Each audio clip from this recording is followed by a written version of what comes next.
good results.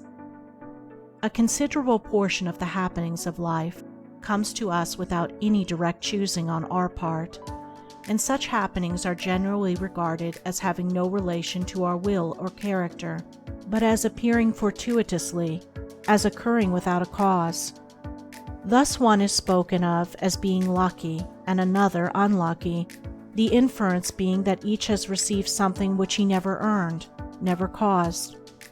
Deeper thought and a clearer insight into life convinces us, however, that nothing appears without a cause, that cause and effect are always related in perfect adjustment and harmony. That being so, every happening directly affecting us is intimately related to our own will and character, is indeed an effect justly related to a cause having its seat in our consciousness. In a word, involuntary happenings of life are the results of our own thoughts and deeds. This, I admit, is not apparent on the surface, but what fundamental law, even in the physical universe, is so apparent?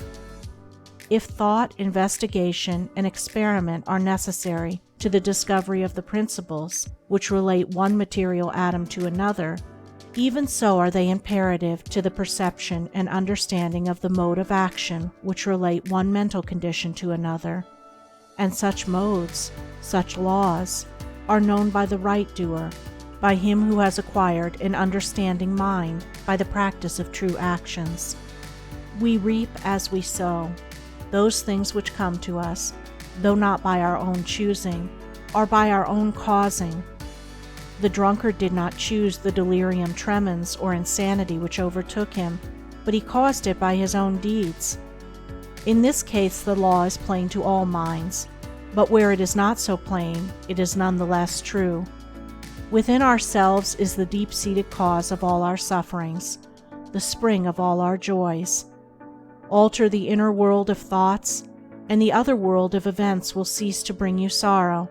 Make the heart pure, and to you all things will be pure, all occurrences happy and in true order. Within yourselves deliverance must be sought.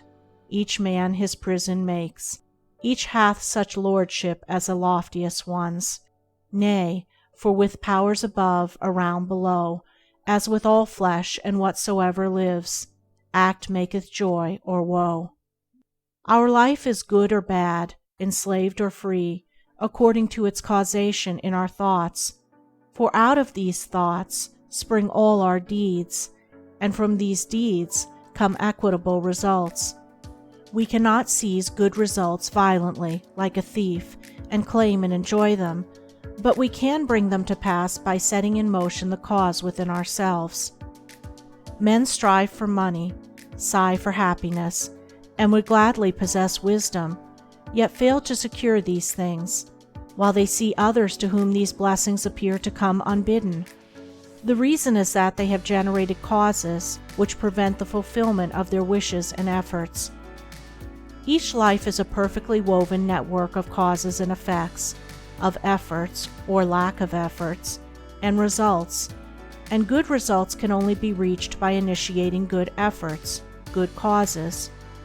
The doer of true actions, who pursues sound methods, grounded on right principles, will not need to strive and struggle for good results. They will be there as the effects of his righteous rule of life. He will reap the fruit of his own actions, and the reaping will be in gladness and peace.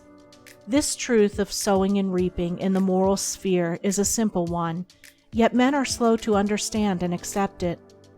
We have been told by a wise one that the children of darkness are wiser in their day than the children of light. And who would expect, in the material world, to reap and eat where he had not sown and planted? Or who would expect to reap wheat in the field where he had sown tares, and would fall to weeping and complaining if he did not?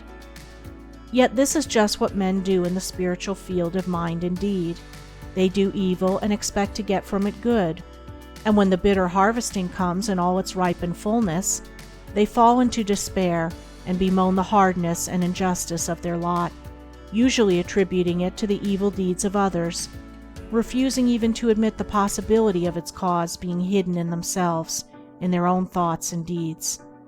The children of light, those who are searching for the fundamental principles of right living, with a view to making themselves into wise and happy beings, must train themselves to observe this law of cause and effect in thought, word, and deed, as implicitly and obediently as the gardener obeys the law of sowing and reaping. He does not even question the law, he recognizes and obeys it. When the wisdom which he instinctively practices in his garden is practiced by men in the garden of their minds, when the law of the sowing of deeds is so fully recognized that it can no longer be doubted or questioned, then it will be just as faithfully followed by the sowing of those actions which will bring about a reaping of happiness and well-being for all. As the children of matter obey the laws of matter, so let the children of spirit obey the laws of spirit, for the law of matter and the law of spirit are one, but they are two aspects of one thing, the outworking of one principle in opposite directions. If we observe right principles or causes, wrong effects cannot possibly accrue. If we pursue sound methods, no shoddy thread can find its way into our web of life, no rotten brick enter into the building of our character to render it insecure. And if we do true actions, what but good results can come to pass? For to say that good causes can produce bad effects is to say that nettles can be reaped from a sowing of corn. He who orders his life along the moral lines thus briefly enunciated will attain to such a state of insight and equilibrium as to render him permanently happy and perennially glad.